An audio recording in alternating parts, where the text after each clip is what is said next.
There will be a fair amount of alcohol consumption at various Super Bowl parties. The question is how much compared to years past as consumers lean into healthier lifestyles. U.S. spirit sales fell 2.2% to $36.4 billion in 2025, according to new data out of the Distilled Spirits Council of the U.S. Since I'm an optimistic guy by nature, I want to zoom in on one alcohol brand seemingly bucking this sobering industry trend. That's Gran Coramino, a tequila brand co-founded by comedian, entertainer, and entrepreneur Kevin Hart. In just 3 years, Gran Coramino has sold nearly 300,000 9-liter cases, with more than half of that growth happening last year alone.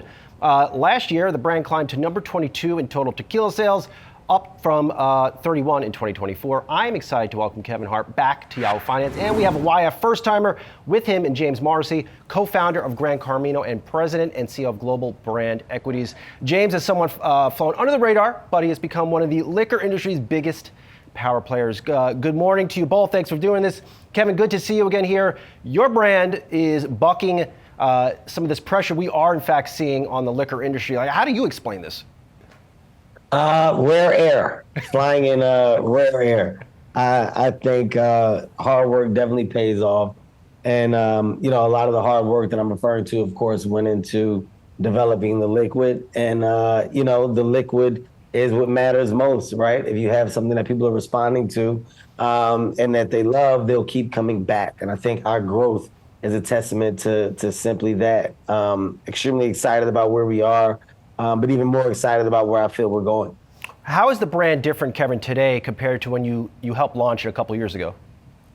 We're growing, right? Like we're getting bigger, and the conversation attached to our brand is now attached to amazing partnerships and alignment, right? Like when you talk about our relationship with the Philadelphia Eagles or the Atlanta Hawks, like we're finding cool ways to create more conversation on behalf of our brand, right? And also, I think after launching our Reposado, we saw the brand numbers really, really soar.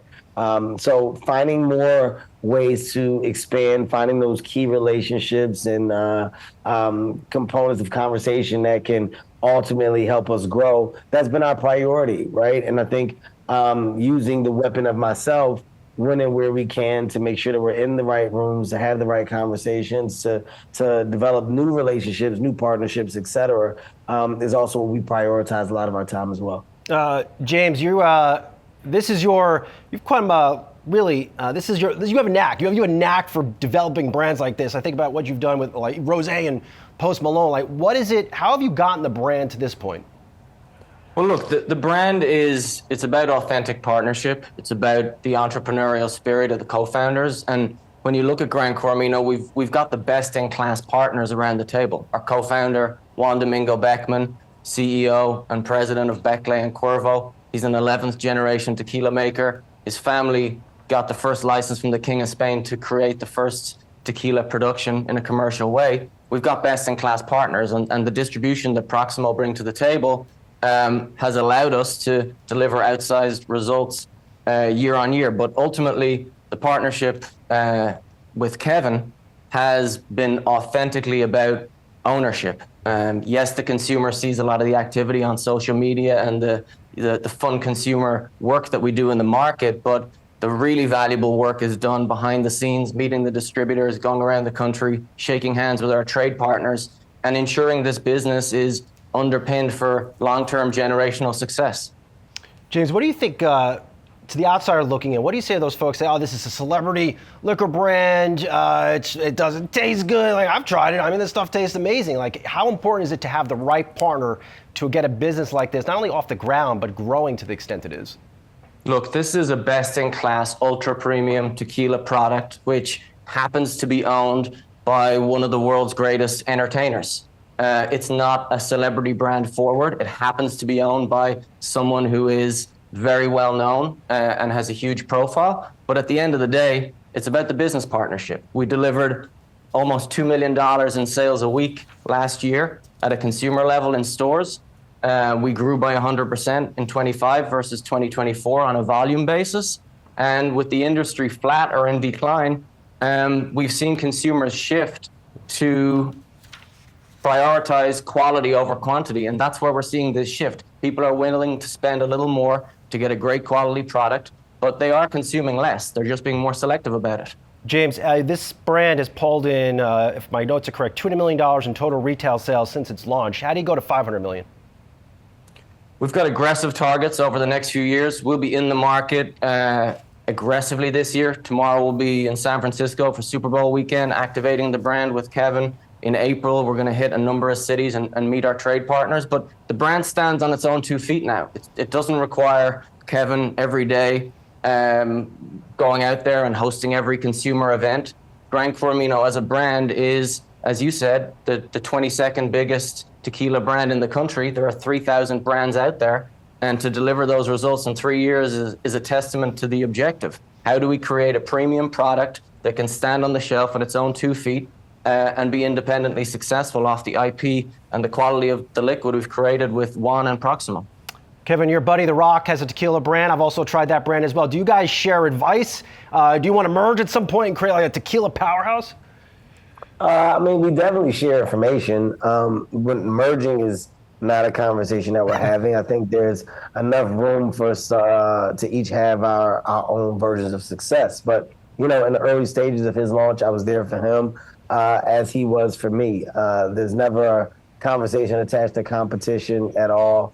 It's nothing but love and support. And I'm extremely happy for him and their brand and what they've been able to do. And, you know, he's just as happy for me. So right now, I think the focus for us both is just to continue to find unique ways to create conversations on behalf of the product that we both have.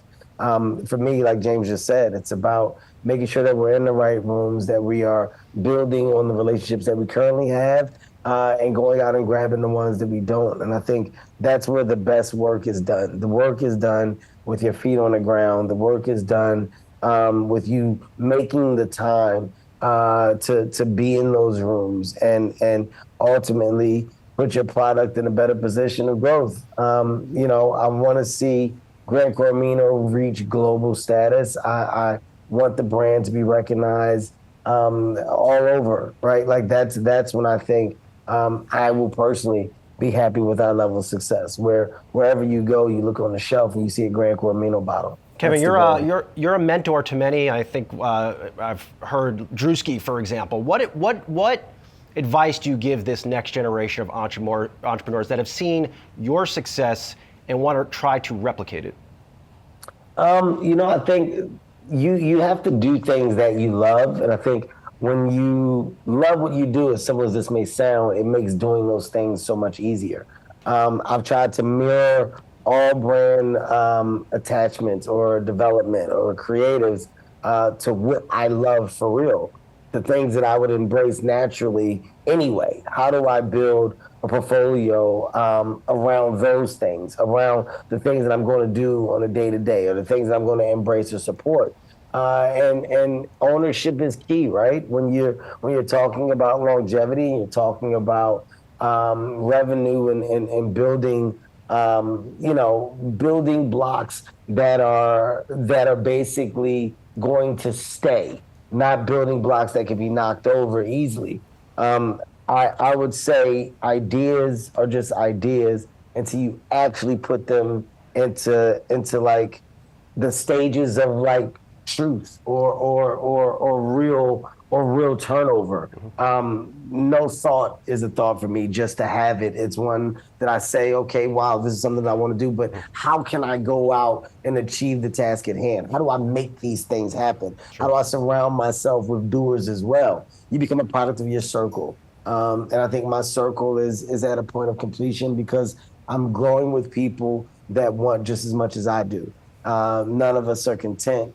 We all want more and we all continue to do more. And Gran Coramino is something that I have in my portfolio that's now a testament to all of that. So to any entrepreneur out there, I'm telling you, man, if you think it, you can do it. There's nothing that is too far out of arm's reach if you continue to put the best foot forward to get the things that you want.